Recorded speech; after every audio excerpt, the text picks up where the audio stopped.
أشهد أن لا إله إلا الله وحده لا شريك له وأشهد أن محمدا عبده ورسوله أما بعد فأعوذ بالله من الشيطان الرجيم بسم الله الرحمن الرحيم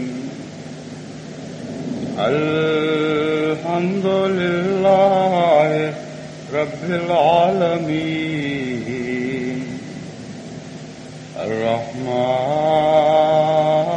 الرحيم مالك يوم الدين إياك نعبد وإياك نستعين اهدنا الصراط المستقيم صراط الذين أنعمت عليهم غير المغضوب عليهم ولا الضالين.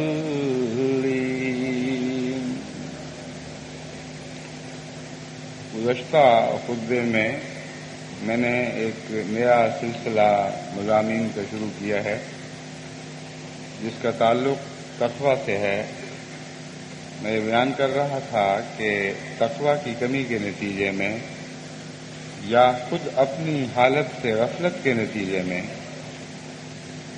اور آخری تجزیے کے طور پر دراصل یہ ایک ہی چیز کے دو مختلف نام ہیں. انسان بسا اوقات ایسی غلطی کرتا ہے اور اس غلطی پر اصرار کرتا چلا جاتا ہے کہ اس کے نتیجے میں خود بھی ٹھوکر کھاتا ہے، اور اگر وہ معاملہ جماعت کے نظام سے تعلق رکھتا ہو تو کثرت سے دوسروں کے لیے بھی ٹھوکر کا موجب بن جاتا ہے. اور اسی طرح دنیا میں آئے دن فتنے پلتے اور سر اٹھاتے ہیں. جہاں تک انفرادی غلطیوں کا تعلق ہے، انسان کا اپنے خدا سے معاملہ ہے، اور انفرادی غلطی خواہ کتنی بڑی ہی کیوں نہ ہو اس کو وہ اہمیت حاصل نہیں جو جماعتی غلطی کو ہے، کیونکہ جماعتی غلطی کے نتیجے میں نظام برباد ہوتا ہے اور آئندہ کے لیے نسل در نسل لوگوں کے لیے ٹھوکر کھانے کے سامان پیدا ہوتے ہیں. ایک آدمی نہیں ڈوبتا بلکہ ہزاروں لاکھوں بعض دفعہ کروڑوں کو لے ڈوبتا ہے. گزشتہ کچھ عرصے سے میرا طریق یہ رہا ہے کہ جماعتوں میں جب بھی اس قسم کے فکروں نے سر اٹھایا، بیشتر اس کے کہ وہ سر اٹھتا ان فکروں کی خوب اچھی طرح بیخکنی کرنے کی توفیق ملی، لیکن یہ معاملہ میرے اور ان جماعتوں کے درمیان خط و کتابت کی حد تک ہی محدود رہا. اب میں سمجھتا ہوں کہ ایسے معاملات ہیں کہ ساری جماعت کے علم میں آنے چاہیے اور ساری جماعت کو معلوم ہونا چاہیے کہ فتنہ کیا ہے، کس طرح پلتا ہے، کس طرح سر اٹھاتا ہے، اور کس طرح بعض دفعہ بڑے بڑے متقی نظر آنے والے انسان خود اپنے نفس کے دھوکوں میں مبتلا ہو کر ساری جماعت کے لیے ایک ابتلا بن جاتے ہیں اور شیطان کے لیے ایک اعلی کار بن جاتے ہیں. بعض ایسے شخص عمدن بالارادہ بھی ایسی شرارت کرتے ہیں، مگر وہ خدا تعالیٰ کے فضل سے جماعت میں شاذ کے طور پر کہیں ہوں گے. لیکن بہت سے ایسے ہیں جو اپنی بے وقوفی کے نتیجے میں، آنکھیں بند کرنے کے نتیجے میں، تقویٰ کی کمی کے نتیجے میں ایسی غلطیوں کا ارتکاب کرتے رہتے ہیں اور مستقلاً میرے لیے جماعت کی خاطر ایک پریشانی پیدا کرتے رہتے ہیں. آج کے خطبے میں جماعت احمدیہ جرمنی سے متعلق میں بعض باتیں آپ کے سامنے رکھتا ہوں جو اکثر آپ احباب کے علم میں نہیں. ایک لمبے عرصے سے میں یہ محسوس کر رہا تھا کہ آپ کی مجلس عاملہ اپنے امیر کا پوری طرح احترام نہیں کرتی، اور اس میں ایسے عناصر موجود ہیں جو ایک دوسرے کو حقارت سے دیکھتے، ایک دوسرے کی تذلیل کرنے کی کوشش کرتے، اور امیر کی عزت اور احترام کا خیال رکھے بغیر مجلس میں اس قسم کی آزادانہ باتیں کرتے ہیں جو یقیناً بدتمیزی پر منتج ہو جاتی ہیں۔ ایک ایسی ہستی موجود ہو جس کا دل میں ادب اور احترام ہو، جو نظام جماعت کی نمائندہ ہو، اس کے سامنے اونچی آواز کرنا ہی بدتمیزی ہے، بجائے یہ کہ بغیر اس کی اجازت کے آپس میں گفتگو شروع کر دیں، ایک دوسرے کو طعن و تشنیع کا نشانہ بنائیں، ایک دوسرے پر بدزنیاں کریں اور مجالس عاملہ کے وقار کو مجروح کر دیں۔ اس قسم کی شکایات معین طور پر مجھے نہیں پہنچی، مگر بسا اوقات جب میں نے امیر صاحب سے حال پوچھا تو وہ چونکہ بہت ہی نیک مزاج، سادہ، شریف النفس انسان ہیں، شکایت کے عادی نہیں، مگر بڑے ہی درد کے ساتھ انہوں نے کہا کہ شاید مجھے تجربہ نہیں، شاید میں لاعلمی کی وجہ سے مجلس عاملہ کو سنبھال نہیں سکتا، اور ایسے ایسے واقعات ہو جاتے ہیں۔ چنانچہ گزشتہ چند سال کے عرصے میں کم از کم 2 مرتبہ میں اس مجلس عاملہ کے ساتھ بیٹھا اور بڑی تفصیل کے ساتھ ان کو سمجھایا کہ کیا بات غلط ہے، کیا درست ہے، کیا آپ نے نہیں کرنی اور کیا بات کرنی چاہیے، اور اس معاملے میں امیر کے وقار کو جماعت میں قائم کرنے کے لیے آپ کو مددگار ہونا چاہیے۔ کن چھوٹی چھوٹی کمینی باتوں سے احتراز ضروری ہے، اس کے نتیجے میں جماعت میں فتنے پیدا ہو سکتے ہیں۔ اگر مجلس عاملہ بٹھی رہے اور اشتراک کا نمونہ بنی رہے تو باقی جماعتوں کی تربیت کیسے کرے گی؟ لیکن معلوم ہوتا ہے کہ ان باتوں کا کوئی خاص اثر مجلس عاملہ کے بعض ممبروں پر نہیں پڑا۔ اس وقت تک میں نے یہ فیصلہ نہیں کیا تھا کہ پوری سختی کے ساتھ اب اس فتنے کو ہمیشہ کے لیے کچلا جائے گا، کیونکہ ان میں سے ہر ممبر اپنی ذات میں اچھا دکھائی دیتا تھا، بہت خدمتیں کرنے والا، بہت ہی بظاہر جماعت کے ساتھ اخلاص اور قربانی کا تعلق رکھنے والا، اور ہر ایک یہ سمجھتا تھا کہ میرا قصور نہیں، دوسرے کا قصور ہے۔ لیکن جب میں نے خوب کھول کر سارے معاملات ان کو روشن کر دیے، اس کے بعد میں نے یہ فیصلہ کیا کہ اب اگر پھر ایسی کوئی حرکت ہوئی تو محض نصیحت سے کام نہیں لیا جائے گا، بلکہ جو میری ذمہ داری اللہ تعالی نے ڈالی ہے میں اس کو ہر قیمت پر ادا کروں گا۔ اب نئے فتنے کا آغاز اس طرح ہوا کہ جلسہ سالانہ پر مکرم امیر صاحب جب مجھے ملنے کے لیے آئے تو ان سے میں نے پوچھا کیا حال ہے، کیسی آپ کی عمارت چل رہی ہے، تو شدت جذبات سے بے قابو ہو گئے اور بہت مشکل سے ضبط کرنے کے بعد مجھے یہ بتا سکے کہ کچھ عرصے سے حالات ایسے ہوتے چلے آ رہے تھے جس کے نتیجے میں یوں معلوم ہوتا تھا کہ جیسے ایک گروہ میرے مقابل پر کھڑا ہے، لیکن گزشتہ مجلس عاملہ میں جو مجلس شورا کے بعد ہوئی اس میں میرے نائب امیر نے اور مربی انچارج نے میری نہایت خطرناک بے عزتی کی ہے، اور کھلے کھلے لفظوں میں باغیانہ رویہ اختیار کرتے ہوئے میرے ساتھ بدتمیزی کا سلوک کیا گیا ہے۔ اس کا کیونکہ تعلق مجلس شورا کی ایک کارروائی سے تھا، اس لیے میں نے امیر صاحب سے گزارش کی کہ آپ اس معاملے کو بالکل دل سے نکال دیں، اب یہ میرا کام ہے کہ میں فیصلہ کروں گا آپ مجلس عاملہ کی کارروائی کی جو کیسٹ ہے وہ مجھے بھجوائیں تاکہ کسی ایک آدمی کی رپورٹ سے میں کوئی نتیجہ اخذ نہ کروں. میں اس کارروائی کو سنوں گا، متعلقہ حصوں کی جو کارروائی ہے، اور پھر براہ راست نتیجہ نکالوں گا. اس کے علاوہ میں نے ان سے یہ گزارش کی کہ چونکہ مجلس عاملہ کی کارروائی ریکارڈ نہیں ہوئی، یعنی آڈیو ریکارڈ نہیں ہوئی، آواز کو محفوظ نہیں کیا گیا، اس لیے آپ اس کے متعلق مجھے اپنی تفصیلی رپورٹ لکھ کر دیں. ان کی رپورٹ آنے کے بعد میں نے مربی انچارج کو اس رپورٹ کی نقل بھجوائی اور ان سے پوچھا کہ مجھے یہ بتائیے کہ اس رپورٹ میں آپ کی طرف جو باتیں منسوخ کی گئی ہیں ان میں سے کون کون سی غلط ہیں.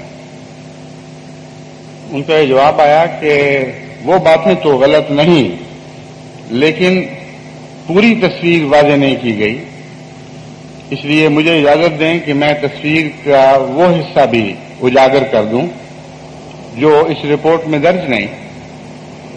میں نے کہا آپ کو اجازت ہے، آپ تفصیل سے مجھے لکھیں کہ کہاں کہاں امیر صاحب نے ایسی بات نہیں لکھی جو لکھنی چاہیے تھی. چنانچہ وہ رپورٹ بھی میرے سامنے آ گئی. یہ آغاز ہوا ہے اس فتنے کا جس کے نتیجے میں پھر مجھے سخت کارروائی کرنی پڑی اور آپ کے بعض پرانے کارکنوں کو سلسلے سے کاموں سے کلیت علیحدہ کر دینا پڑا.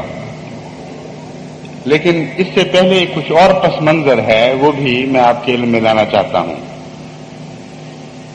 جب موجودہ نہیں بلکہ سابقہ مبلغ انچارج جن کے ساتھ یہ معاملہ ہوا یا جو اس کے جھگڑے کے بانی مبانی بنے، ان کا تبادلہ میں نے جرمنی میں کیا تو مجھے ان کی طرف سے ایک بہت ہی عجیب و غریب چٹھی موصول ہوئی جس سے مجھے بہت دھکا لگا.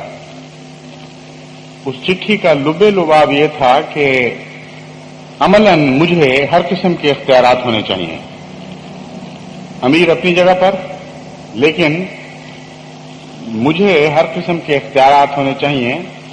اور اس چٹھی کا مضمون پورا تو نہیں میں بیان کر سکتا، مختصراً چند فقرے میں آپ کے سامنے رکھنا چاہتا ہوں، صرف جرمنی کی جماعت کی خاطر نہیں بلکہ تمام دنیا کی جماعتوں کے سامنے، تاکہ ان کو معلوم ہو کہ کس طرح انانیت ایک بھیس بدل کر سر اٹھاتی ہے اور کیسے کیسے مطالبوں میں تبدیل ہو جاتی ہے.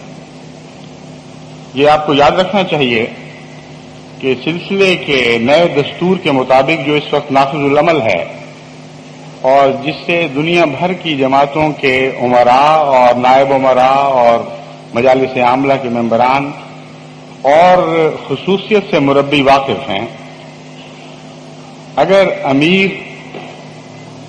مربی یہ سلسلہ نہ ہو تو مربی سلسلہ کو نائب امیر بنا دیا جاتا ہے، جو ضروری نہیں مگر بنایا جا سکتا ہے.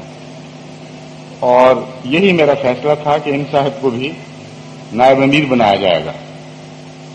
ان کے مشورے یہ تھے کہ تبلیغ کے کام کی نگرانی خاکسار کے فرائض میں سے ایک اہم فریضہ ہوگا. اس کو انجام دینے کی غرض سے تمام جماعتوں کے سیکریٹریان تبلیغ کا خاکسار سے براہ راست رابطہ ہوگا. تربیت کا شعبہ بھی براہ راست خاکسار کی زیر نگرانی ہونا چاہیے. مجالس عاملہ میں خاکسار کو کوئی عہدہ مثلا نائب امیر وغیرہ نہیں ہونا چاہیے، بلکہ مجلس عاملہ میں خاکسار کی حیثیت مبلغ انچارج کی ہو اور بطور مرکزی نمائندہ کے خاکسار مجلس عاملہ کے فیصلوں اور ان کے کام کی عمومی نگرانی کرے. یعنی امیر سے بالا مجلس کا حصہ بنتے ہوئے یہ ان پر گویا میری طرف سے براہ راست امیر سے اوپر ایک نگران بن کر وہاں بیٹھے رہیں. ذیلی تنظیموں کے صدران کا مبلغ انچارج کے ساتھ گہرا رابطہ ہونا چاہیے. صدر صاحبان حضور انور کی خدمت میں رپورٹیں بھجوائیں ان کی نقول خاکسار کو بھی بھجوائیں۔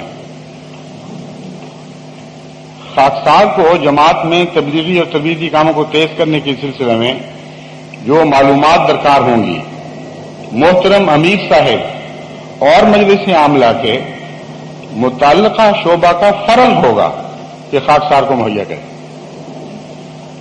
یعنی عملاً مطالبہ یہ ہے کہ میرا نام امیر نہ رکھا جائے، مگر امیر اور مجلس عاملہ سے بالا ایک حیثیت مجھے وہاں دی جائے، اس کے بغیر میں صحیح کام نہیں کر سکوں گا۔ میں نے جو ان کو جواب دیا اس کا خلاصہ یہ تھا کہ آپ نائب امیر جماعت مغربی جرمنی ہیں اور مجلس عاملہ میں آپ کو یہی حیثیت حاصل ہوگی۔ آپ کی ذمہ داری ہے کہ محترم امیر صاحب کو ہر معاملہ میں مناسب مشورہ دیا کریں اور امارت کے وقار کو جماعت میں بڑھانے کے لیے ممد و معاون ثابت ہوں۔ اگر وہ آپ کا مشورہ قبول نہ کریں تو شرح صدر کے ساتھ امیر کے سامنے سر تسلیم خم کریں، لیکن اگر آپ امیر کے فیصلہ کو جماعتی مفاد کے خلاف سمجھیں تو امیر کی معرفت اپنا اختلافی نوٹ مجھے بھجوائیں۔ اس کے علاوہ جتنے اختیارات امیر آپ کو دینا چاہے دستور کی حدود کے اندر رہتے ہوئے، یہ اس کا کام ہے کہ امیر اگر آپ پر اعتماد رکھتا ہے تو جتنا چاہے آپ کو اختیار دے۔ میں خود کوئی اختیار معین نہیں کروں گا، ورنہ نظام جماعت چلانے میں دوغلا پن اور تضاد پیدا ہو جائے گا۔ اس کے بعد اور بہت سی باتیں ان کو سمجھائیں اور آخر پر لکھا کہ مندرجہ بالا وہ تمام وہ باتیں ہیں جن کے متعلق مجھے آپ پر حسن ظن تھا کہ پہلے اس کا شعور رکھتے ہوں گے، مگر آپ کے لمبے سلسلہ سوالات نے میرے حسن ظن کو ٹھوکر لگائی ہے۔ اور بڑی وضاحت کے ساتھ میں نے ان سے کہا کہ مجھے ایک اور موقع پر کہ مجھے فتنے کی بو آ رہی ہے، آپ تقویٰ سے کام لیں اور امیر کے سامنے پوری طرح سر اطاعت خم کریں، ورنہ آپ خدمت سے محروم ہو جائیں گے۔ اور ایک موقع پر ایک انگریزی خط میں نے ان کو لکھا کہ میرے پاس دعا کے سوا چارہ نہیں رہا کہ یہ دعا کروں کہ اللہ تعالیٰ آپ کو ٹوٹل ڈس انٹیگریشن سے بچائے۔ اس پر ان کی طرف سے مجھے اطمینان کا خط ملا اپنی طرف سے کہ مطمئن رہیں، میں بات سمجھ گیا ہوں، میری طرف سے آئندہ اس معاملے میں کبھی آپ کو کوئی شکایت نہیں ہوگی۔ یہ ہے پس منظر اس نئے جھگڑے کا۔ یعنی یہ آپ کو بتانا چاہتا ہوں کہ جو سختی کی گئی ہے اس کے متعلق یہ نہیں کہا جا سکتا کہ حد سے زیادہ کی گئی ہے، بلکہ یہ کہا جا سکتا ہے کہ پہلے کرنی چاہیے تھی اور تاخیر ہو گئی۔ اگر یہ غلطی ہے تو اللہ تعالیٰ مجھے معاف فرمائے۔ اب جو واقعہ ہوا ہے وہ اس کا آغاز مجلس شورا میں کئی طریق پر ہوا۔ میں اگر کیسٹ منگوا کر نہ سنتا تو میری توجہ صرف اس بات کی طرف مبذول کرائی گئی تھی کہ صدر لجنہ نے وہاں کچھ ایسی باتیں کہیں جن کے نتیجے میں مربی صاحب نے اپنے اختیارات سے بہت بڑھ کر ان سے سختی کی، یہاں تک کہ ان کا نروس بریک ڈاؤن ہو گیا، اور گویا یہی بات تھی۔ لیکن جب میں نے وہ کیسٹ سنی اور جب میں نے امیر صاحب سے رپورٹ منگوائی تفصیلی اور خود مربی صاحب انچارج سے رپورٹ منگوائی، تو جو باتیں سامنے آئیں وہ یہ ہیں جو میں بیان کرتا ہوں اور آپ کے علم میں آنی چاہیے، سب دنیا کی جماعتوں کے علم میں آنی چاہیے کہ مجلس شورا کیا ہوتی ہے، کس کو کیا اختیار ہے، کون کس طرح حد سے تجاوز کرتا ہے جو جماعت کے لیے ناقابل برداشت ہونا چاہیے۔ سب سے پہلی بات یہ کہ جب رد شدہ تجاویز پڑھی جا رہی تھیں، آپ کے علم میں آنا چاہیے جن کو شورا کا تجربہ نہیں کہ رد شدہ تجاویز وہ تجاویز ہیں جن کو خلیفہ وقت کی منظوری کے ساتھ مجلس میں پیش کرنے کی اجازت نہیں ہوتی اور اس بات کا اعلان کیا جا رہا ہوتا ہے کہ ان تجاویز کو نہ پیش کرنے کی اجازت ہے نہ ان پر کسی کو تبصرہ کرنے کی اجازت ہے۔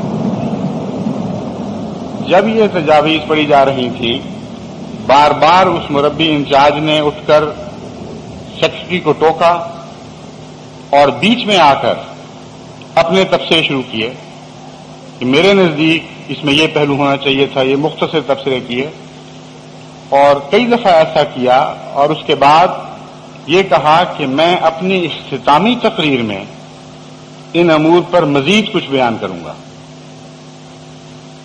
امیر صاحب چونکہ اردو نہیں جانتے تھے یا ٹرانسلیشن اگر تھی تو انتظام درست نہیں تھا، وہ شاید اس وجہ سے یا اپنی حد سے زیادہ انکساری اور شرافت کی وجہ سے خاموش رہے اور وہاں کچھ نہیں کہا، لیکن بعد میں ان کو منع کیا کہ آپ کو کوئی حق نہیں تھا کہ آپ سلسلے کی معروف روایات کے خلاف جن کی حفاظت کرنا آپ کا فرض ہے، نہ کہ ان کو توڑنا آپ کا فرض ہے، آپ ایسی حرکت کرتے، اس لیے آپ کو اجازت نہیں۔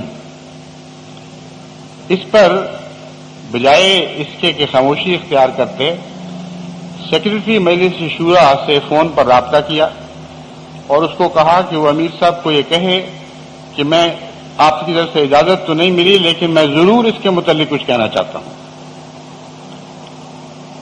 اب سیکرٹری مجلس شورا کو شورا کا ممبر کوئی بات براہ راست کہہ ہی نہیں سکتا، اس کا تعلق ہی کوئی نہیں۔ صدر مجلس جو ہے اس کے ساتھ اس کا ہر شخص کا تعلق ہوتا ہے۔ سیکرٹری مجلس شورا تو صدر مجلس کے ماتحت ایک کارکن ہے، اس سے زیادہ اس کی وہاں کوئی حیثیت نہیں ہوتی۔ لیکن بہرحال فون کے ذریعے جبکہ خود نائب امیر تھے، اگر کوئی اصرار کرنا تھا جو اصرار نہیں کرنا چاہیے تھا، بالکل ناجائز تھا، تو براہ راست بات کر سکتے تھے۔ امیر صاحب نے اس کے باوجود اجازت نہیں دی، جو بہت اچھا کیا اور درست کیا، لیکن اس عرصے میں یہ کافی ایسی نامناسب باتیں کہہ چکے تھے جو روایت سلسلہ کے سراسر منافی تھا۔ پھر دوسری تعجب انگیز بات میرے سامنے یہ آئی کہ اختتامی خطاب بجائے امیر کے نائب امیر کا ہو رہا ہے اور میری واضح ہدایات کے خلاف مجلس شورا کی کارروائی اردو میں ہو رہی ہے، حالانکہ میں نے بارہا تاکید کی ہے مجلس شورا تو ایک بہت ہی اہم انسٹیٹیوشن ہے، ایک ایسا نظام جماعت کا اہم حصہ ہے جس کے اوپر میری ہدایات کو پر سختی سے عمل درآمد ہونا چاہیے۔ میری ہدایت ہے کہ جس ملک کی جو زبان ہے، جو ہمارے رسمی اجلاسات ہیں، ان میں اسی ملک کی زبان بولی جائے گی۔ اگر کسی کو سمجھ نہیں آتی تو اس کا ترجمہ ہوگا، وہ اپنی زبان میں بات کرے، لیکن اس کا ترجمہ اس صورت میں ہوگا کہ وہ ایک اہم ممبر ہو، اس کی ضرورت ہے، وہ اس کا مشورہ درکار ہے، مگر وہ مجبور ہے۔ ایسا استثناء ہو سکتا ہے، اور یہ بھی استثناء ہو سکتا ہے کہ اگر جرمن شورا ہے اور جرمن زبان میں کارروائی ہو رہی ہے تو اس کا اردو ترجمہ کر دیا جائے، ان لوگوں کی خاطر جو جرمن پوری طرح نہیں سمجھتے لیکن سمجھنی چاہیے۔ اس ہدایت کو سراسر نظر انداز کرتے ہوئے پوری کارروائی اردو میں ہو رہی تھی۔ پھر سلسلے کی قدیم اور معزز روایات کو ٹھوکر مارتے ہوئے امیر کے آخری خطاب کی بجائے نائب امیر صاحب کا آخری خطاب تھا، اور وہ آخری خطاب تو ایسا تھا جس نے رونگٹے کھڑے کر دیے۔ سب سے پہلے تو مجھے یوں لگا جیسے بعض لوگ تو خلیفہ بننے کی کوشش کرتے ہیں اور وہی انداز بناتے ہیں جو خلافت کا ایک خصوصی حق ہے، اور جماعت اس انداز کے ساتھ ایک محبت رکھتی ہے اور اس کو اسی تعلق کی وجہ سے برداشت کرتی ہے، اور یہ جماعت اور خلافت کے درمیان ایک ایسا رشتہ ہے جسے کوئی اور شخص نہ سمجھ سکتا ہے، نہ اس میں دخل دینے کا اس کو حق ہے۔ لیکن اس سے الگ ایک حضرت مسلم موعود کا بھی انداز تھا، اور وہ آپ کی ذات پر ہی پھپتا تھا۔ مجھے تو آج تک یاد نہیں کہ کبھی میں نے اس رنگ میں اپنا خطاب اپنی صحت کے ذکر سے شروع کیا ہو۔ کہ احباب جماعت کو فکر ہوگی کہ میری حالت کیسی ہے، اس لیے میں آپ کو بتانا چاہتا ہوں کہ گزشتہ چند دنوں سے طبیعت دلیل رہی ہے، اور پھر یہ کچھ واقعات ہوئے، اور پھر یہ ہوا۔ یہ خاص انداز تھا حضرت مسلم موعود کا، جس کو جماعت بہت پسند بھی کیا کرتی تھی اور شوق سے سنا کرتی تھی، لیکن اس کے بعد نہ حضرت خلیفۃ المسیح ثالث نے کبھی ایسا کیا، نہ میں نے کیا، بلکہ ہمیشہ شرم محسوس کی کہ جماعت کے وقت میں سے اپنی ذاتی گفتگو کے متعلق وہ وقت نکالوں۔ لیکن مجلس شورا میں تو اس کا سوال ہی کوئی نہیں۔ اگر کوئی اعلان کروانا ہو صحت کے لیے تو ہر احمدی کا حق ہے، وہ اعلان کروائے جاتے ہیں، لیکن وہ جلسوں میں کروائے جاتے ہیں۔ شورا میں بھی اگر کرانا ہو تو محض ایک درخواست ہے جو کوئی شخص امیر کی نمائندگی میں پڑھ کر سنا دے گا، لیکن اس کا ایک پہلا حصہ اس بات پر ہی مشتمل تھا۔ اس کے بعد انہوں نے فرمایا کہ میں صدر لجنہ کے متعلق کچھ باتیں کہنی چاہتا ہوں، اور اس بات کو میں نے اپنے اختتامی خطاب کے لیے اٹھا رکھا تھا۔ اس بات سے قطع نظر کہ صدر لجنہ نے کوئی غلط بات کہی تھی یا نہیں کہی تھی، اس حصے کو میں الگ لوں گا۔ آپ کو یاد رکھنا چاہیے کہ مجلس شورا میں جب کوئی شخص ناجائز بات کہتا ہے، اپنے اختیارات سے تجاوز کر کے بات کہتا ہے، تو ہر ممبر مجلس شورا کا حق ہے، بلکہ فرض ہے کہ وہ ادب سے اٹھ کر امیر اجازت دے تو اس کو متوجہ کرے، ہاتھ اٹھائے، امیر کے سامنے آئے، اس سے عرض کرے کہ میرے نزدیک یہ نظام سلسلہ کی خلاف ورزی ہے، اور ایسی ناپسندیدہ باتیں مجلس شورا میں نہیں ہونی چاہیے، یا ان کا تعلق نہیں ہے، یہ حق ہے۔ لیکن امیر اگر نہیں سنتا یا انکار کر دیتا ہے تو پھر ہرگز کوئی حق نہیں ہے کسی کو تو اس بارے میں زبان کھولے۔ ہاں، بعد ازاں وہ امیر کی معرفت خلیفۃ المسیح کو متوجہ کرا سکتا ہے کہ ہماری شورا میں یہ بات ہوئی ہے، میرے نزدیک روایات سلسلہ کے منافی ہے، اگر میں درست ہوں تو پھر امیر کو ہدایت کی جائے کہ آئندہ اس کا خیال رکھے، اگر میں غلط ہوں تو میری اصلاح کی جائے۔ یہ ایک مؤدبانہ، درست، متقیانہ طریق ہے۔ لیکن اس موقع پر جن صاحب کا میں ذکر کر رہا ہوں، انہوں نے بجائے اس کے کہ امیر صاحب سے مؤدبانہ درخواست کرتے کہ یہ غلط باتیں ہو رہی ہیں، آپ ان کو روک دیجئے، اپنا ایک حق محفوظ رکھا، گویا خلیفہ وقت اس پر بعد میں تبصرہ کرے گا، اور تبصرے کا انداز بھی بلا شبہ نہ صرف یہ کہ امیر سے بالا ہے بلکہ بعض باتوں میں خلیفہ وقت سے بھی ممتاز ہے۔ اور اس تبصرے کے دوران آپ فرماتے ہیں کہ فلاں خاتون، فلاں نام کی خاتون قادیان کی پرورش یافتہ ہیں، ان کی تقریر تو بہت عمدہ تھی، اور میں یہ مشورہ دیتا ہوں صدر صاحب لجنہ کو کہ ایسے عمدہ تربیت یافتہ خواتین سے ہدایتیں لیا کریں، اور ان کی ہدایت اور ان کے ارشادات اور ان کے تابع اور ان کے تجارب سے فائدہ اٹھا کر لجنہ کے کام چلائیں۔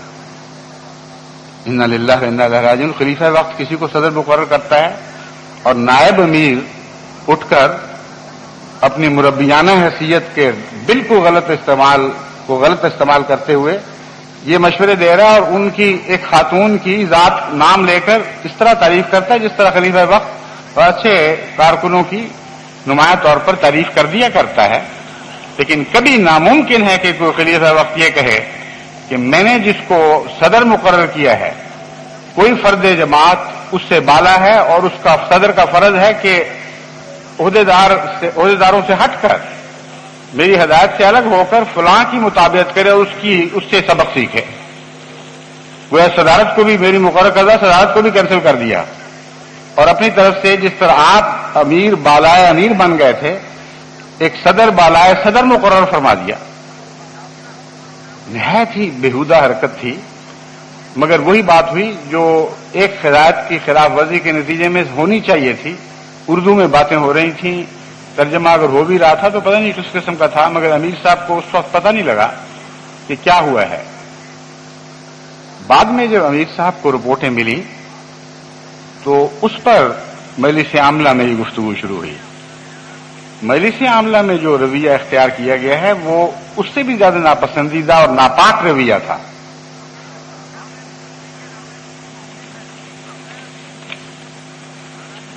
شورا میں ایک اور بات بھی ایسی تھی جو انہوں نے کی، جس پر امیر صاحب نے ان کی بات پرس کی. وہ یہ تھی کہ اپنی طرف سے یہ اعلان کر دیا کہ آئندہ جماعت جرمنی ہر جمعرات کو اس غرض سے روزے رکھے کہ 100 سالہ مساجد کی تعمیر میں اس میں ان روزوں میں خاص دعائیں مانگی جائیں.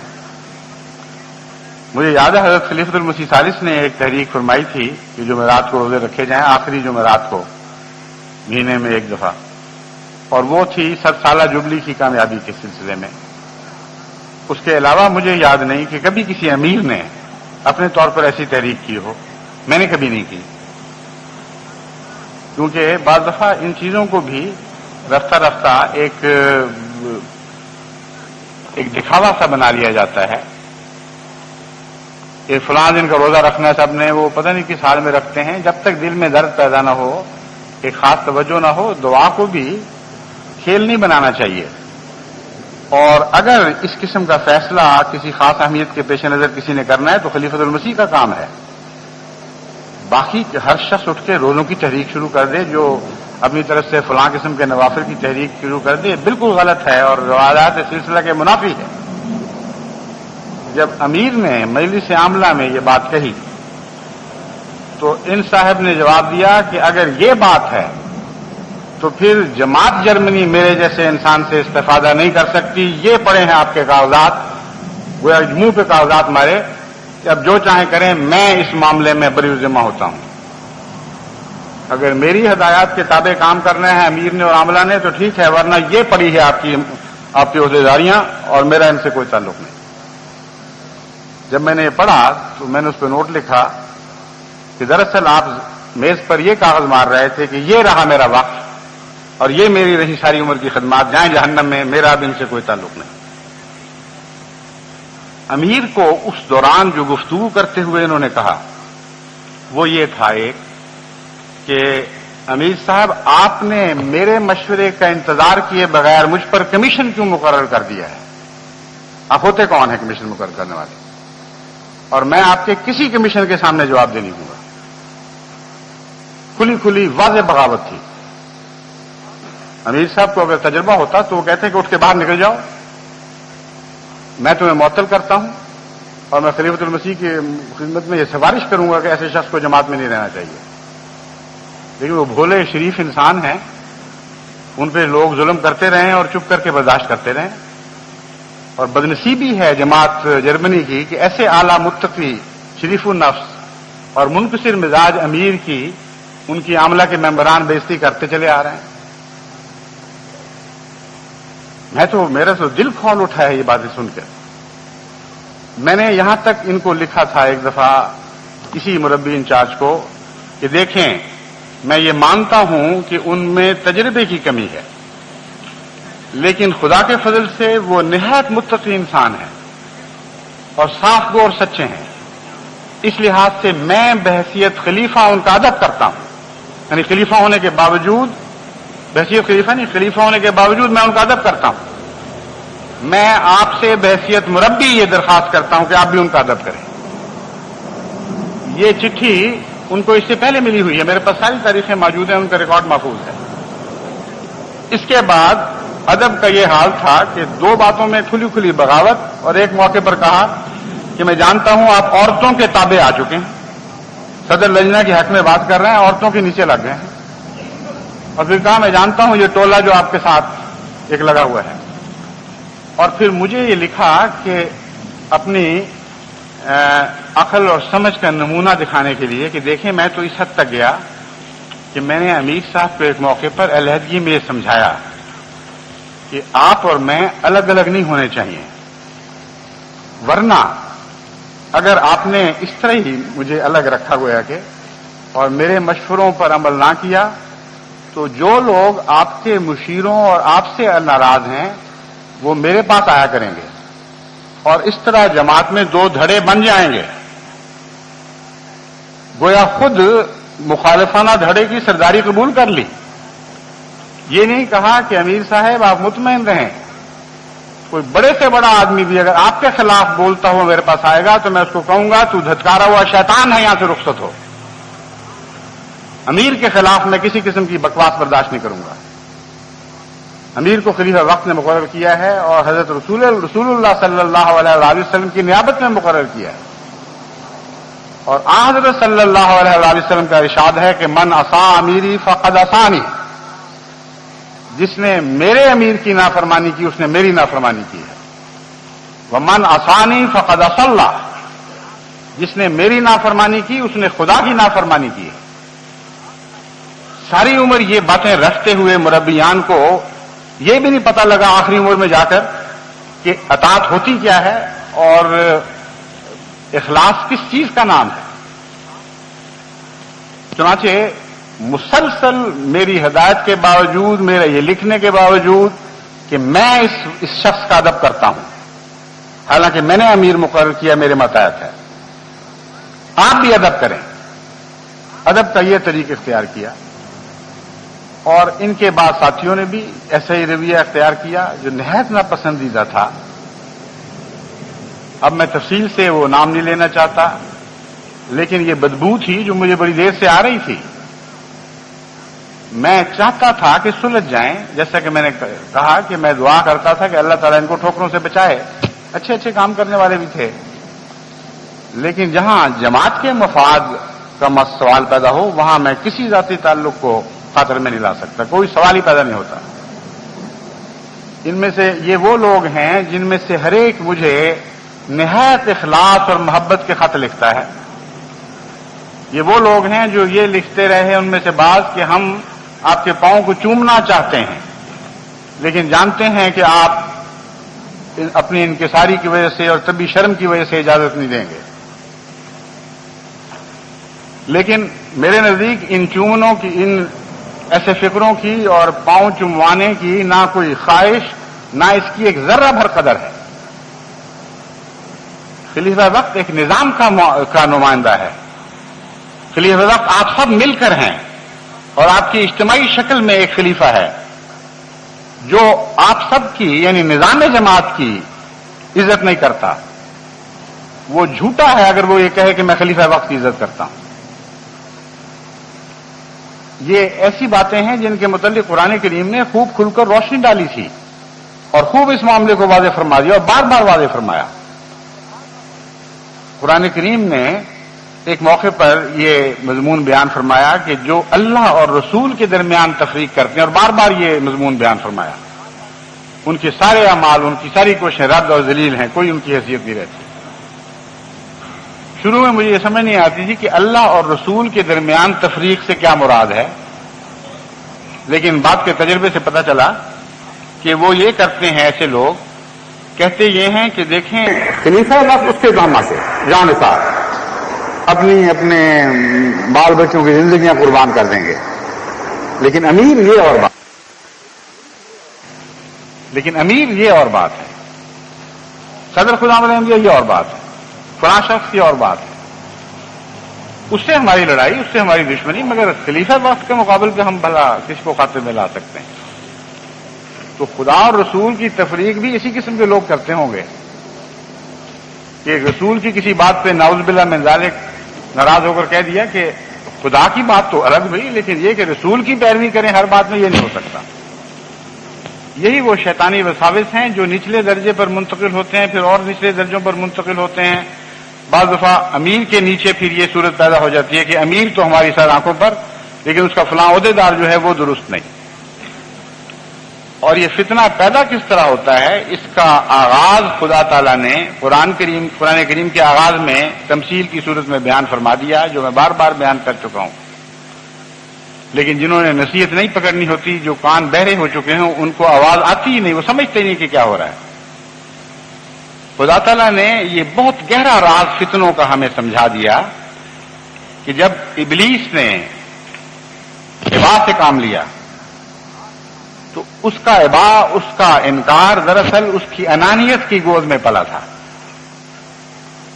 پہلے اس نے اپنے آپ کو بڑا سمجھا مگر خدا سے بڑا نہیں، خدا کے مقرر کردہ امیر سے بڑا سمجھا، اس سے اپنے آپ کو بہتر سمجھا، اور اس نے یہ نہیں کہا کہ اے خدا میں تجھے تسلیم نہیں کرتا یا میں تیری عظمت کو دھتکارتا ہوں اور اس کا انکار کرتا ہوں. یہ کہا کہ جس کو تو نے امیر بنایا ہے یہ تو مجھ سے چھوٹا اور بےمانی ہے، میرے مقابل پر اس کی کوئی حیثیت نہیں، انا خیر منہ. کتنی گہری حکمت کی بات ہے. ہزارہ سال گزر چکے، آغاز مذہب کی یہی حقائق ہمیشہ دہرائی جاتی ہے، اور جو جاہل انسان ہے اس کو سمجھ نہیں آتی. جس کی آنکھوں میں بصیرت نہیں ہے وہ ظاہر کے نور سے، باہر کے نور سے فائدہ نہیں اٹھا سکتا. وہ یہ نہیں سمجھتا کہ یہ کیا ہو رہا ہے. اور ہمیشہ جماعت میں جب فتنے پیدا ہوئے اسی طرح ہوئے. کہا یہ جاتا ہے کہ بالا افسر وہ تو ٹھیک ہے ہمارے سر آنکھوں پر، لیکن یہ جو چھوٹا ہے نا یہ شیطان، اس کی ہم نہیں بات مانیں گے. اگر وہ واقعتاً شیطان ہے، نااہل ہے، تو تمہارا فرض ہے کہ ادب کے ساتھ بالا ہستی جو بھی ہے، امیر ہے یا اس سے اوپر خلیفۃ المسیح ہے، ان کی خدمت میں لکھو کہ آپ نے جس وقت تک آپ اس کو امیر بنائے رکھیں گے ہم ضرور اس کی اطاعت کریں گے، لیکن ہماری درخواست یہ ہے کہ یہ بحیثیت امیر آپ کے شایان شان نہیں ہے. نظام جماعت کے اوپر دھبا ڈال رہا ہے، فلاں غلطی کر رہا ہے. یہاں تک لکھنا ہرگز نہ گستاخی ہے نہ ابلیسیت ہے، لیکن یہ بات کہے بغیر، یہ کوشش کیے بغیر انکار کا فیصلہ اپنے ہاتھ میں لے لینا اور یہ کہہ دینا کہ ہم اس بات کو تسلیم نہیں کریں گے، یہ ہے ابلیسیت جس کا ذکر قرآن کریم کے آغاز میں ہوا اور بار بار اس کہانی کو دہرا کر ہمیں نصیحت فرمائی گئی کہ دیکھو فتنے اس طرح اٹھا کرتے ہیں، جب بھی آئندہ فتنے اٹھیں گے اسی طرح اٹھیں گے. اور جہاں تک میں نے وسیع نظر ڈالی ہے اپنی زندگی کے سارے تجربے پر میں نظر ڈال کر آپ کو یقین سے کہتا ہوں کہ قرآن کریم کا بیان کردہ فتنوں کا اسلوب اسی طرح دہرایا جاتا ہے، اسی طرح نفس دھوکہ دیتا ہے. اسی کا نام تقویٰ کی کمی ہے. یہ انانیت ہے جو اباح بن کر پھر اٹھتی ہے اور بغاوت بن جاتی ہے. پھر ایک اور بات جو ہمیں قرآن کریم سے معلوم ہوتی ہے وہ یہ ہے کہ اطاعت کے ساتھ ادب ضروری ہے، صرف اطاعت کافی نہیں ہے. حضرت صلی اللہ علیہ وآلہ وسلم کے متعلق فرمایا گیا کہ آواز بھی نہ اونچی کرو. وہ لوگ جو اونچی آوازیں کرتے ہیں ان کو پتہ ہی نہیں ایمان کیا ہے، وہ ایمان کھو دیتے ہیں اپنے. جس کا مطلب یہ ہے کہ سچی اطاعت ادب کے بغیر ممکن نہیں ہے. وہ کھوکھلی رسمی اطاعت کوئی حیثیت نہیں رکھتی اور ہمیشہ اطاعت کرنے والے کے لیے خطرہ بنی رہتی ہے. بس جب امیر مقرر کیا جاتا ہے تو اس کے ساتھ محبت اور ادب کا تعلق قائم کرنا ضروری ہے، ورنہ اگر آپ اس کو اپنے سے حقیر سمجھتے رہیں، بظاہر اطاعت بھی کریں گے، تب بھی آپ کے لیے ہمیشہ کے لیے خطرہ موجود رہے گا، آپ ٹھوکر کھا سکتے ہیں. حضرت صلی اللہ علیہ وآلہ وسلم نے اس مضمون کو اتنی وضاحت کے ساتھ کھول کے بار بار پیش فرمایا کہ ایک موقع پر فرمایا کہ دیکھو تمہارے اوپر اگر ایک ایسا امیر بھی مقرر کیا جائے جو حبشی ہو، یعنی عربوں کو اپنی قومیت پر ناز تھا اور ایک حبشی شخص کے متعلق کہ وہ آ کر ان کا امیر بن جائے وہ سوچ بھی نہیں سکتے تھے. مثال کیسی عمدہ دی ہے جو ان کے لیے کراہت کا سب سے بڑا سامان رکھتی تھی. فرمایا حبشی ہو اور غلام ہو. اب عربوں کے لیے غلام کی اطاعت کرنا تو ایک ناقابل تصور بات تھی، سوچ بھی نہیں سکتے تھے اور سخت اس سے تنافر پایا جاتا تھا. پھر ان کو اپنی سرداریوں اور عقلوں پر بڑا ناز تھا. رسول اللہ صلی اللہ علیہ وسلم نے فرمایا کہ اس کا سر منقے کے سر کے برابر ہو، منقے کے برابر ہو، یعنی خوش کیے ہوئے کشمش کے دانے جتنا سر ہو، اتنا بے وقوف اور پاگل ہو. اگر ایسا امیر بھی تم پر مقرر کیا جائے تم پر فرض ہے کہ اس کی اطاعت کرو. یہ ہے اسلام کی امارت کی روح اور اطاعت کی روح جسے حضرت اقدس محمد مصطفیٰ صلی اللہ علیہ وآلہ وسلم نے خوب کھول کھول کر بیان فرما دیا. اور قرآن کریم نے بھی آپ کے ان حقوق کی خوب حفاظت فرمائی.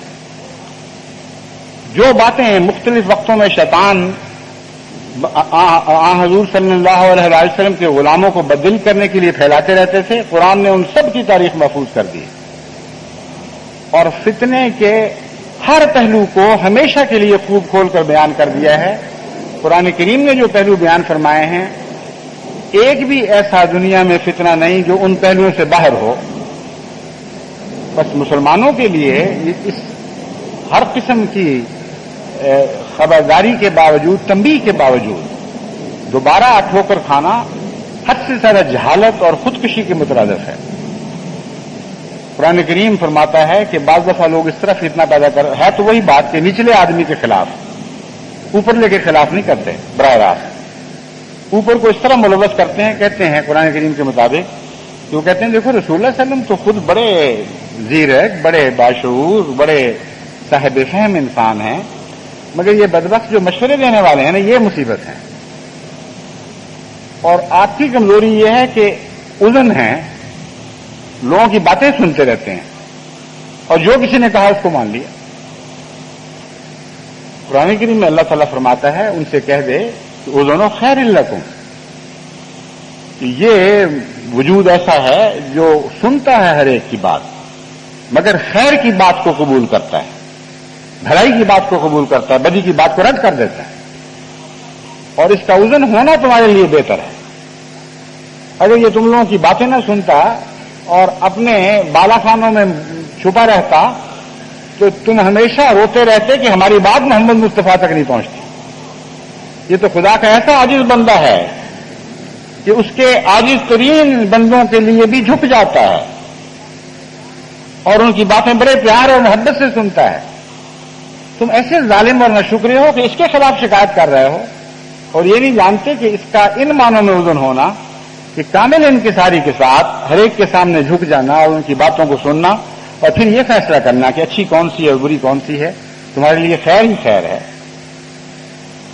اب اس دور میں بھی جماعت میں جو فتنے اٹھتے رہے ہیں ان کا آغاز تو اسی طرح ہوا جیسے کہ ابلیس سے اس کا ہوا انا خیر منہ ہو. پہلے کسی ایک شخص سے ٹکر لی گئی ہے اور کہا کہ ہم اس سے بہتر ہیں، چاہے خلیفہ وقت نے مقرر کیا یا جو بھی اس کی حیثیت ہے، ہم اس سے بہتر ہیں اور اس کے تابع نہیں ہو سکتے پوری طرح. پھر خلیفہ وقت پر حملہ کرنے کے لیے یہ بہانے بنائے گئے کہ یہ فلاں کی باتیں سنتا ہے. چنانچہ میں نام نہیں لینا چاہتا مگر جماعت احمدیہ میں میرے دیکھتے دیکھتے میں بارہا ایسی باتیں ہوئیں. ایک شخص ہے، کسی نے کسی کو اپنا وہ ہدف بنا لیا، کسی نے کسی کو ہدف بنا لیا. بات کہا کرتے تھے کہ یہ خلیفۃ المسیح ثالث مولوی ابوالعطا کی باتیں سن کر ہمارے خلاف ہو گیا، یہ فلاں شخص کی باتیں سن کر ہمارے خلاف ہو گیا، یہ فلاں امیر کی باتیں سن کر ہمارے خلاف ہو گیا. یہ وہی فتنہ ہے بالکل جس کا قرآن کریم میں ذکر ہے اور جس کو رد فرما دیا گیا ہے. لیکن سادہ لوگ جن کو ان باتوں کا علم نہ ہو وہ ٹھوکر کھاتے رہتے ہیں. اور جماعت جرمنی میں بھی اسی فتنے نے نیا سر اٹھایا اور امیر کے متعلق یہ کہا جانے لگا، اور مجھے تعجب ہے کہ وہ لوگ جن کے دل میں کوئی اس امیر کے لیے یا نظام کے لیے غیرت تھی ان باتوں کو برداشت کیوں کرتے رہے. کیوں انہوں نے مقابل پر اٹھ کر یہ نہیں کہا کہ یہ تمہارے شیطانی خیالات ہیں، ان سے باز آؤ ورنہ میں تمہاری خلیفۃ المسیح کے سامنے رپورٹ کروں گا. لیکن سنتے رہیں، اندر اندر ایک دوسرے کے کان پکاتے رہیں. اور وہ یہ باتیں تھیں مثلا کہ جی امیر صاحب یہ تو مبشر باجوہ کے ہاتھ میں کھیل رہے ہیں، جو بات سنتے ہیں مبشر باجوہ کی سنتے ہیں. اور اس معاملے میں جو فتنے کی کھچڑی پک کر ابلی ہے تو مجلس عاملہ میں امیر مربی انچارج نے یہ کہا کہ امیر صاحب جو آپ کے مشیر ہیں ان سے باز آ جائیں ورنہ یہ ہوگا. یا مجلس عاملہ کے مان بات کہا. اور مجلس عاملہ میں ایک ممبر صاحب اٹھ کر کھڑے ہوتے ہیں اور کہتے ہیں امیر صاحب ہم آپ کو متنبع کرتے ہیں، الفاظ متنبع ہوں یا نہ ہوں لیکن اس کے جو طرز ہے اور سختی ہے وہ یہی ہے. آپ کو خلیفۃ المسیح نے مشوروں کے 2 فورم دیے ہیں، یعنی 2 مشیروں تک محدود کر دیا ہے آپ کو، ایک نائب امیر اور ایک مجلس عاملہ. آپ اس فورم سے باہر قدم باہر رکھنے کی استطاعت نہیں رکھتے، آپ کو اجازت نہیں ہے کہ اس سے باہر نکلیں. اور چونکہ آپ سن نہیں گئے اور باز نہیں آ رہے ہیں ان باتوں سے، کسی اور کی باتیں سنتے ہیں، اس لیے یہ فتنہ پیدا ہوگا جب تک آپ توبہ نہیں کرتے اور اپنے آپ کو ان دو مشیروں کے گویا عملاً تابع نہیں کر لیتے، اس وقت آپ امارت نہیں کر سکتے۔ میں نے کہا، امیر صاحب کو کہا، بلا تاخیر فوراً ان صاحب کو مجلس سے باہر نکالیں، اور عملاً آپ کی ساری مجلس عاملہ معزول ہے سوائے ایک شخص کے جس نے اس کے خلاف آواز اٹھائی۔ ان کی غیرت کہاں گئی تھی؟ انہوں نے کیوں نہیں مڑ کے پوچھا کہ تم ہوتے کون ہو؟ اس کے فوراً مقرر کرنے والے کہاں امیر المومنین نے یہ ہدایت کی ہے کہ کوئی امیر سوائے مجلس عاملہ یا نائب امیر کے کسی سے مشورہ نہیں کر سکتا؟ اور سارے فتنے کے دوران کئی سال کا یہ فتنہ پکڑا اندر اندر، ایک دفعہ بھی میرے سامنے یہ بات کسی نے نہیں رکھی کہ مبشر باجوے نے یا کسی اور باجوے نے امیر صاحب کو یہ غلط مشورہ دیا اور یک طرفہ بات سن کر اس غلط مشورے پر انہوں نے عمل کیا۔ اگر یہ بات ہوتی تو اور بات تھی، میں اس معاملے میں تحقیق کرتا اور پتہ کرتا کہ کیوں امیر صاحب اتنا متاثر ہیں ایک شخص سے کہ غلط صحیح کی پہچان کے بغیر فیصلے کیے چلے جاتے ہیں۔ بعض لوگوں کو مشوروں کی بیماری ہوتی ہے، مبشر باجوہ صاحب کو بھی ہے یہ، وہ مجھے بھی بڑے لمبے لمبے خط لکھتے ہیں اور 22 صفحے کے مشوروں کے خط مجھے ملتے ہیں۔ میں نے تو کبھی حوصلہ نہیں ہارا، نہ کسی کو یہ حق ہے کہ کہے کہ دیکھیں آپ کو خدا نے مجلس شورا کے تک محدود کیا ہے یا اپنے ناظروں تک محدود کیا ہے، خبردار جو مبشر باجوہ کے مشورے آپ نے سنے۔ اور میرا تجربہ ہے کہ آج تک انہوں نے کوئی ایسا مشورہ نہیں دیا جو جماعت کے مفاد کے خلاف ہو۔ اللہ تعالیٰ نے ان کو مشوروں کا شوق تو ضرور سے زیادہ دے دیا ہے، لیکن عقل بھی اچھی بلی ہے۔ خدا کے فضل سے جو مشورے ہیں وہ یہ تو کہہ سکتے ہیں کہ بے وجہ بہت ہی زیادہ مشورے ہیں، لیکن یہ کہنا بالکل غلط ہے کہ ان کے مشورے کسی ناپاک ارادے سے ہوتے ہیں یا ان کے مشوروں کے نتیجے میں جماعت کو کوئی نقصان پہنچ سکتا ہے۔ ایک واقعہ بھی میرے علم میں نہیں آیا آج تک۔ ان کا میں شکریہ ادا کر دیا کرتا ہوں کہ جزاک اللہ آپ کے مشورے مل گئے، جس حد تک ضرورت ہوئی میں فائدہ اٹھاؤں گا، یا یہ کہہ دیتا ہوں کہ اکثر باتیں تو پہلے ہی یہی طرح ہو رہی ہیں، مشورے پر مشورہ آ گیا، بس جزاک اللہ۔ تو کیا حرج ہے اس میں؟ اس بیچارے کی عادت ہے دلداری کر لی، ختم ہو گیا معاملہ۔ اس پر اتنا تیش کھانا، اس طرح جل جانا اور بغض و عناد پیدا کر لینا اور جماعت میں پروپیگنڈے شروع کر دینا کہ ایک شریف النفس امیر چونکہ صرف یہی نہیں کہ اس کی بات سنتا ہے بلکہ اس کا رشتہ دار بھی ہے اور اس کے ہاتھوں میں کھیل رہا ہے، یہ ایک لمتی پروپیگنڈا ہے۔ اگر ان لوگوں نے توبہ نہ کی تو خدا کی نظر میں یہ مغضوب ہوں گے اور پکڑے جائیں گے۔ عملاً ایسے لوگوں نے اپنا عہد بیعت سخت کر لیا ہے مجھ سے ان لوگوں کا کوئی تعلق نہیں رہا، کیونکہ ایسی بدبختی بار بار کی نصیحتوں کے باوجود، بار بار گھنٹے بیٹھ کر سمجھانے کے باوجود ان کو عقل نہیں آئی۔ یہ کہنا چاہیے تھا، یہ طریق اختیار کر سکتے تھے کہ فلاں صاحب مشیر ہیں، وہ ان کے مشورے بار بار کے غلط ہو رہے ہیں، یہ اس طرح بار بار جماعت کے لیے سبکی ہو رہی ہے، میں لازماً فوری طور پر تحقیق کرتا، مگر کبھی ایسا واقعہ نہیں ہوا۔ یہ درست ہے کہ امیر سے بھی غلطیاں ہو سکتی ہیں، ہو جاتی ہیں، لیکن ان غلطیوں کو درست کرنے کا ایک طریقہ کار ہے۔ خلیفہ وقت موجود ہے، اس سے نیچے اور بھی عہدیدار ہیں جن کا امیر کی غلطیوں سے تعلق ہو سکتا ہے، ناظر اعلیٰ ہے، وکیل اعلیٰ ہے، صدران مجالس ہیں، لیکن کسی کو یہ حق نہیں دیا جا سکتا کہ خود امیر پر نگران بن کر بیٹھ جائے اور اس کی غلطیوں کو پکڑے۔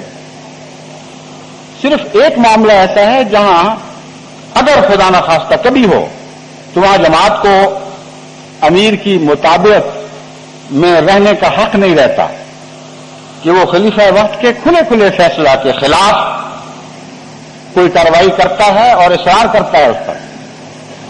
اس صورت میں وہ عملاً اپنی امارت سے انحراف کر رہا ہے، کیونکہ جس نے اس کو امیر مقرر کیا ہے اس کے دیے ہوئے اختیارات سے تجاوز کر رہا ہے۔ ایسی صورت میں جو خدا کے فضل سے جماعت میں کلعدم ہے، سوائے ایک واقعہ کے جو میرے علم میں اپنی خلافت کے دوران آیا، میں نے کبھی کسی امیر کو اس طرح نہیں دیکھا امیر سارے وہی ہوتے ہیں جو خدا کے فضل سے اطاعت میں نمبر 1 ہوتے ہیں، سب سے پہلے ہوتے ہیں۔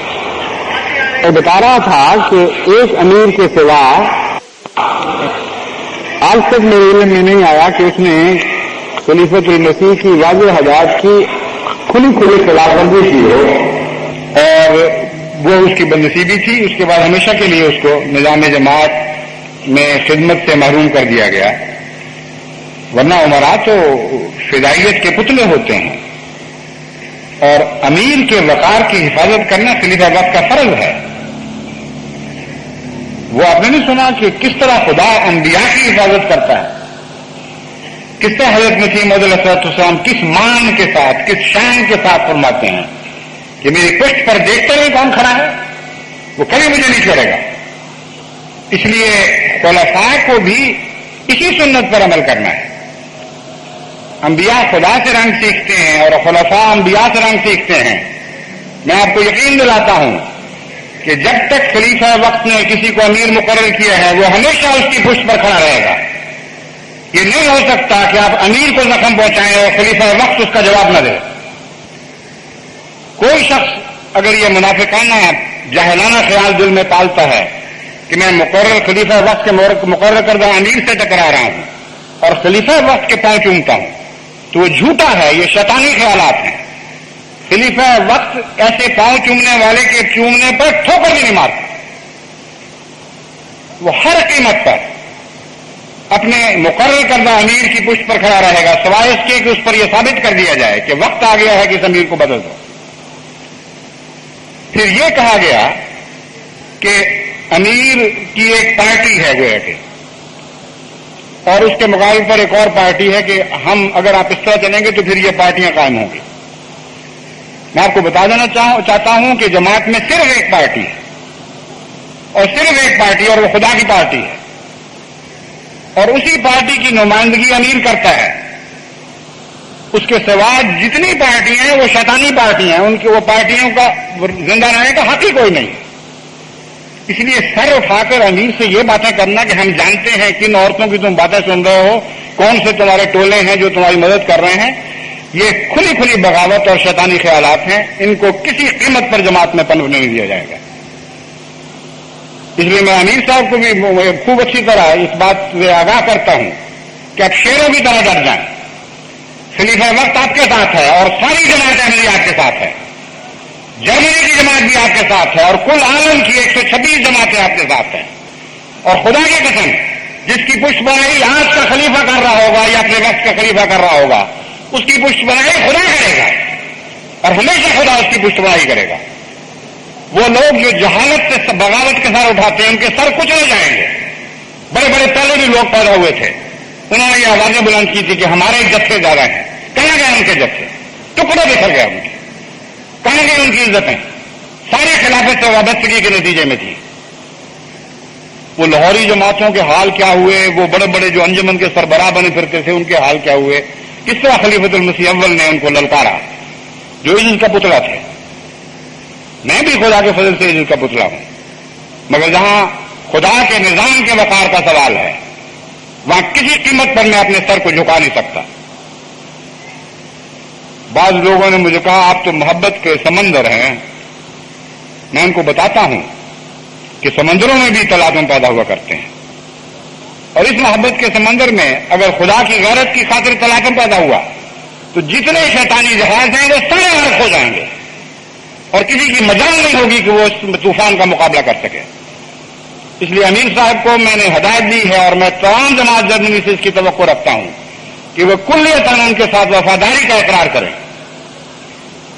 اور مجھے یقین دلائیں بعد میں ریزولوشن کے ذریعے کہ ہم میں سے ہر ایک جو آپ کی بیعت میں داخل ہے وہ اپنے امیر کی نہ صرف اطاعت کرے گا بلکہ پوری طرح اس کا احترام کرے گا، اس کا ادب کرے گا، اس سے ٹکرانے والوں کے ٹکڑے اڑا دے گا، یعنی ان کی حیثیت کو شمار نہیں ہوگی، اس کی شمار میں نہیں آئے گی، جسمانی طور پر نہیں بلکہ ان کی انانیت کے ٹکڑے اڑا دے گا، ان کے تکبر کو پارا پارا کر دے گا۔ اور مجھے یقین ہے میں جماعت کو ہر دوسرے انسان سے زیادہ بہتر سمجھتا ہوں۔ آپ میرے دل میں دھڑک رہے ہیں، میں آپ کے دل میں دھڑک رہا ہوں، ہم ایک دوسرے کے رمزوں سے واقف ہیں، ہم ایک دوسرے کے نبضوں کو جانتے ہیں۔ اس لیے میں آپ کی طرف سے کامل یقین کے ساتھ اعلان کرتا ہوں کہ یہ جذبات جو میرے دل کے جذبات ہیں، آج ساری دنیا جرمنی کی جماعت کے جذبات ہیں، آج ساری دنیا کی جماعتوں کے جذبات ہیں. بس کیا خوف ہے آپ کو ان فتنہ گروں سے جو بار بار سر اٹھاتے ہیں تکبر اور انانیت سے؟ نہ یہ پہلے کبھی جماعت کا کچھ بگاڑ سکے تھے، نہ آئندہ کچھ بگاڑ سکیں گے. آپ کو میں نے تفصیل سے یہ باتیں اس لیے بتائی ہیں کہ بسادہ لو آخری مقام پر پہنچنے سے پہلے ٹھوکریں کھا جایا کرتے ہیں. جب اس قسم کا مقابلہ کھل کر ہوتا ہے تو پھر وہ توبہ بھی کرتے ہیں، واپس بھی آتے ہیں، لیکن زخمی ہونے کے بعد. اور چند ایک گنتی کے بدنصیبوں کے سوا ان فتنہ گروں کے ساتھ کوئی بھی نہیں رہا کرتا. کبھی خود ان کے ساتھی ان کو چھوڑ دیا کرتے ہیں. اور اس مضمون کو بھی قرآن کریم نے بہت کھول کر جنگ بدر کے معاملے کے حالات کے بیان کرتے ہوئے بیان فرما دیا ہے. کوئی فتنے کا پہلو ایسا نہیں جو قرآن کریم نے خالی چھوڑا ہو، جس کے متعلق ہمیں تنبیہ نہ کر دی گئی ہو. بس اللہ تعالیٰ ہمیں توفیق عطا فرمائے کہ ہم اپنی ذمہ داریوں کو ادا کریں جو عام حالات کی ذمہ داریوں سے بہت بڑھ کر ہیں. یاد رکھیں ہم صدی کے سر پر کھڑے ہیں، ہم بحیثیت مجموعی اس صدی کے امام بنائے گئے ہیں. آج کی غفلتیں اور آج کی ٹھوکریں آنے والے 100 سالوں پر اثر انداز ہوں گی. اس لیے سوچ کر مضبوطی کے ساتھ قدم اٹھائیں، سلسلے کی روایات کی حفاظت کریں، اور ہر ایسے شخص کو جس کی انانیت سر اٹھاتی ہے اس کو رد کر دیں اور اسے نامراد کر کے دکھا دیں. اللہ تعالیٰ ہمارے ساتھ ہو اور ہمیشہ ہمیں حضرت اقدس محمد مصطفیٰ صلی اللہ علیہ وسلم کے سکھائے ہوئے اعلیٰ اسلوب کے مطابق اطاعت اور ادب کے حق ادا کرنے کی توفیق عطا فرمائے.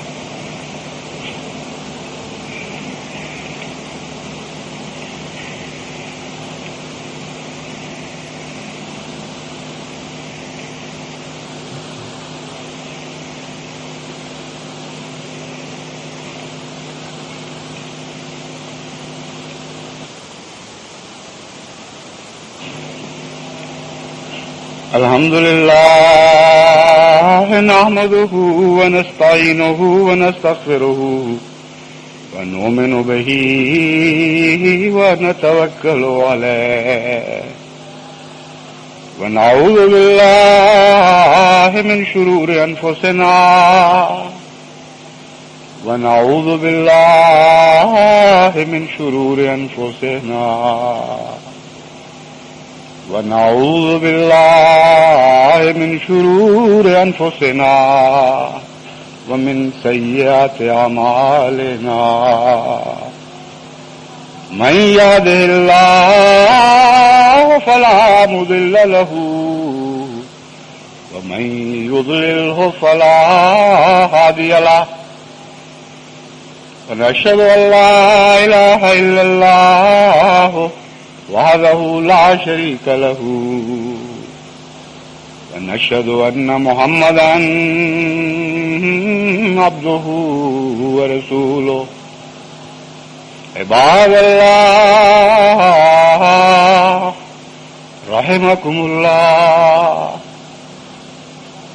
إن الله يأمر بالعدل والإحسان وإيتاء ذي القربى وَيَنْهَى عَنِ الْفَحْشَاءِ وَالْمُنكَرِ وَالْبَغْيِ يَعِظُكُمْ لَعَلَّكُمْ تَذَكَّرُونَ اذْكُرُوا اللَّهَ يَذْكُرْكُمْ وَادْعُوهُ يَسْتَجِبْ لَكُمْ وَلَذِكْرُ اللَّهِ أَكْبَرُ